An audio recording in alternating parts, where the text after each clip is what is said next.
Questo quesito ha seminato una grande polemica, un grande polverone. Cosa ne pensa a riguardo? Beh, col senno del poi posso solo scusarmi di come ho fatto con i miei dipendenti, mi scuso che questa polemica, ma soprattutto la sensazione di essere lasciati esclusi o di escludere, abbia creato questo tipo di approccio.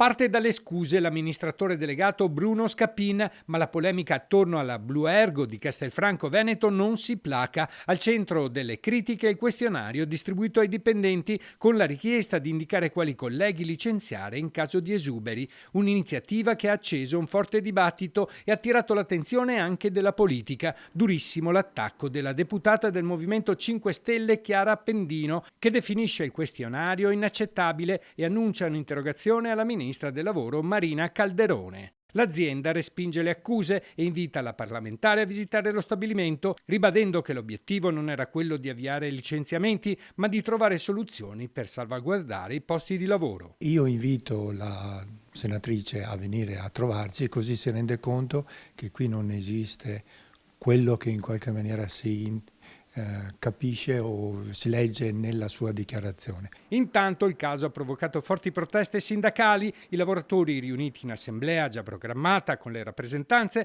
parlano di un clima pesante e di una scelta che rischia di mettere le persone una contro l'altra in un momento già segnato dalla crisi. Ma questo quesito, io sono anni che faccio questo lavoro, ma è una cosa che non ho mai visto da nessuna parte, anche perché non si può far decidere ai lavoratori le scelte che sono in capo all'azienda.